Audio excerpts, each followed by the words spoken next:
snapped off. Alrighty guys, so it is 7 o'clock in the morning right now. I just woke up for day 2 of the 2019 Matsuri. Alright guys, so I ended up getting this new throttle linkage piece. The reason the other one snapped was because the C-clip actually fell off the end, and therefore I had a hose clamp just kind of like holding the whole spool on to the shaft here. And what happened was I was just kind of wiggling it around as I was tightening it with a flathead, tightening the hose clamp, and over time that kind of just weakened that bracket, and then it ended up snapping off. So we're all good. We're gonna throw that on real quick. That's gonna take 2 seconds, and we should be good for more drifts this morning and the rest of the day. So I got like maybe 10 laps the first day, so hopefully this day is gonna be a lot better. Here, while we're awake so early in the morning with nobody around, let's take a look at some other cars. So as you guys saw, Tyson's Corolla, that's, like I said, one of my favorite cars at this event. We've got an S13 here. I'm not too sure what the deal on it is. Coupe, S13 Coupe. These are getting a little more rare, I guess, S13 Coupes. So this is this Shelby's car or is this Justin's? I forget. Oh no, this is Shelby's car. So yeah, this is Shelby's G35, kind of just basic missile car. Dark Lotus Performance Drift Team. Check him out on Instagram. It's actually funny, Shelby has been into drifting about as long as I have, maybe a little longer, a couple of years longer. But the thing is, when I got into drifting, I was in like the 6th grade. And I remember after, once I got into high school and stuff, I always heard about this Shelby dude. And Shelby was actually like drifting, and he had 240s and stuff. And the first 240 I ever bought, like the first car that I ever bought to drift, was off Shelby. It was a S13 Coupe. It was a purple coupe. We called it the purple coupe. S13 Coupe. It had a welded diff and a single cam KA engine and some coilovers. And that's what I performed my first real street skids in. This is my friend, but I don't know his name. You know when that happens? You're friends with somebody, you don't know their name. Sucks. This thing's pretty hairy actually, man. It's got like a 400 horse like small block Chevy in it. It's full like tubed, as you can see. Well, not tubed, but it's got like a crazy ass roll cage built in, and the whole actually front of the chassis is tubed. As you can see, it's like fiberglass, like circuit racing, like circle track racing kind of body kit on it. It doesn't actually have headlights, it just these are stickers. Ping ping. Okay, here's probably my favorite car of the event other than Tyson's. This Laurel, I don't know who owns it, but it's super badass. I think it has some sort of RB in it. That's what it sounded like when it was on the track yesterday. So these cars, I remember watching like Stewie Bryant videos of the you know, like 2010, that kind of thing. Stewie Bryant and his street Laurel in Japan and that kind of thing. He's one of my favorite grassroots drifters. I got a lot of inspiration from Stewie Bryant, just to chuck it big. But yeah, something about these Laurels. I remember driving around in high school, actually, my buddy got one lent to him by his boss. I remember cruising around in a Laurel for like a couple weeks there, and that was pretty sweet. We thought we were pretty badass. The really cool part about them is they don't have a C-pillar. So this is like, when both windows go down, it's literally just one big open space, which is really cool. This car looks pretty set up actually. It's got a cage, racing seats. I'm sure the motor is pretty tweaked out. It seemed like it was making some good power yesterday. S13 Coupe. I think this is my man Eric Miller's car. Maybe, I forget. What do we got here? This is a, what do we have here? Oh, it's an S14. My bad. Easy peasy. S14. It's probably got a V8 in it. Looking at this hood scoop, I would assume it does. This Z is really cool. Check this out, guys. It's got I don't know if this is plexiglass or Lexan or what, but you can see the driver. So if the driver is like wearing no underwear or no pants at all when he is drifting, you can see. So that's cool. Yeah, so this car is like pretty rad, man. This has some sort of LS motor. It goes pretty good. It parties pretty hard. It looks like a well set up car, man. This thing's like Pro-Am ready, basically. I'm a man Pearl BRZ, so you guys saw this on one of my videos. He's at this event as well. Big beefy 400 horsepower LS 6.2 out of an Escalade. This dude parties really hard. Hopefully I'll get some tandems in with him today with Miss Huff. This car, S13, you know how it is, S13s for days.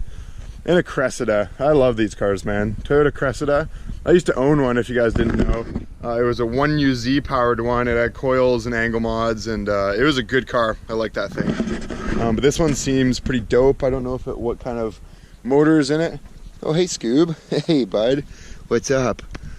It might have a 1J. I could be wrong. Usually Cressidas have 1Js in them. It's a pretty common thing. All right, then we got my man Clint from Half Decent Drift. Good buddies of mine. This car is really cool. I guess you could call it a truck at this point. It's got an LS in it. I think, what do you say, a 5.3 or a 4.8 or something? I think a 4.8, and then he's gonna turbo it. It has like a cam and stuff. It made some decently mild horsepower. But yeah, this is cool. He's got like the full exhaust setup with the flappers on it. Just like true truck status, like my Cummins almost.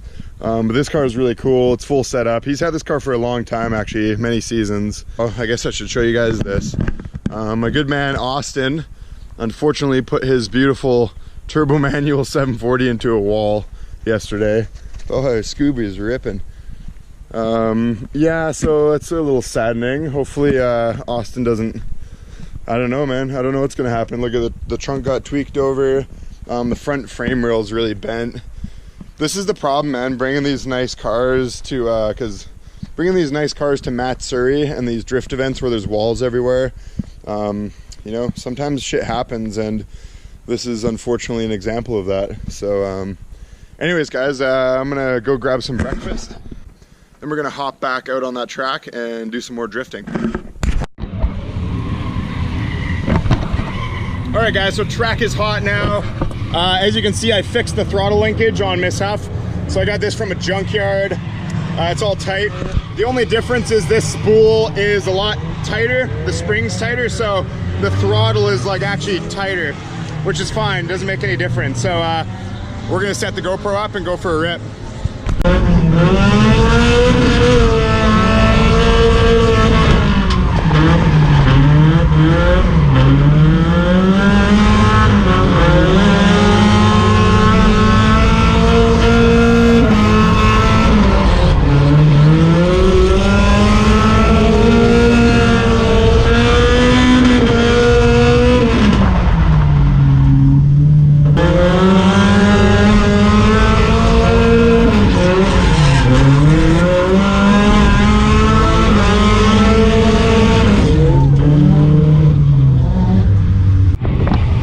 Alright guys, so just for the fuck of it, we're gonna try to lift the back of Tyson's car up because it's a little Corolla.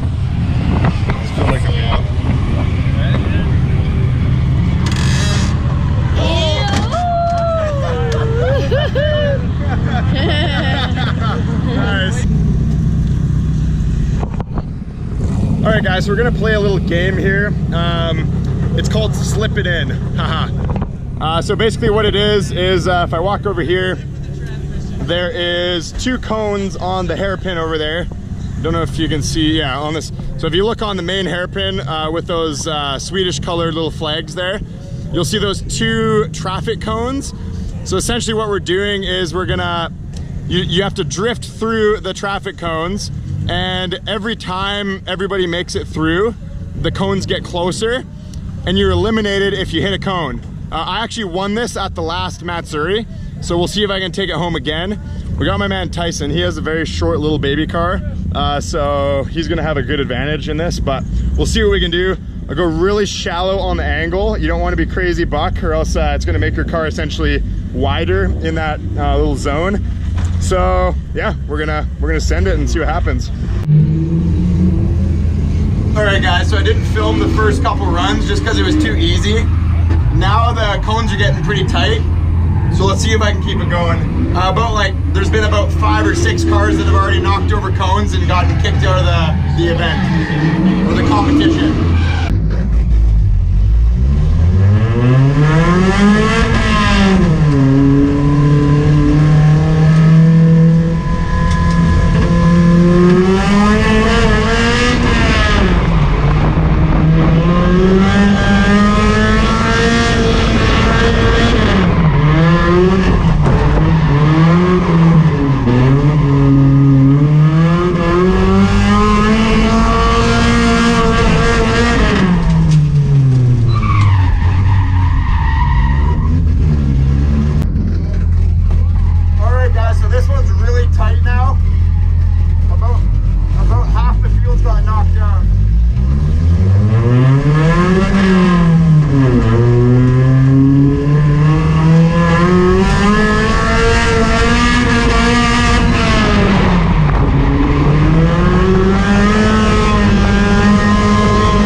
guys, so slip it in. It was a tie between me and Sean Pearl BRZ.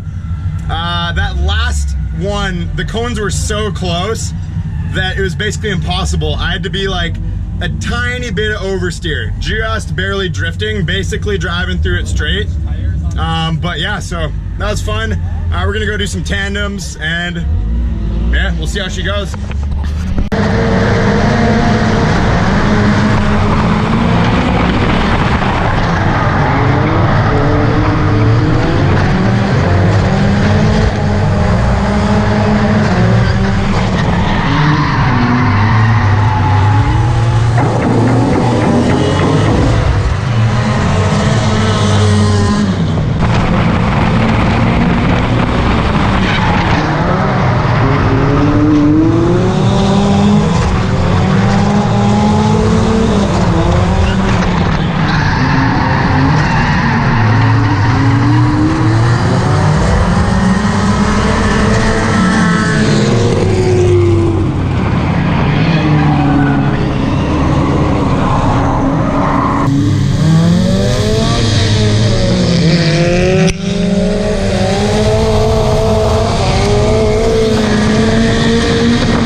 All right, guys, I apologize for any wind noise right now, but that is a wrap up of the 2019 Drift Union Matsuri. So a great event as always. This event is mainly about just coming and hanging out with your friends and getting some laps in, doing some tandems, and just having a good time basically. So that is the end of the 2 days. Miss Huff actually held together really well. The only issue we had, like you guys saw in the video, was the throttle linkage, and I actually did end up, that belt did come off, and that was only when I revved it all the way up to like max RPM, and I held this crazy burnout after I won that slip it in competition.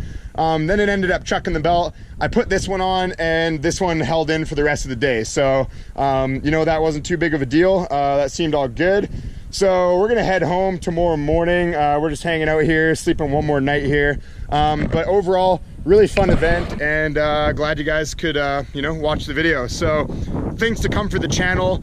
You guys met my friend Tent Shed Trev earlier on in the video.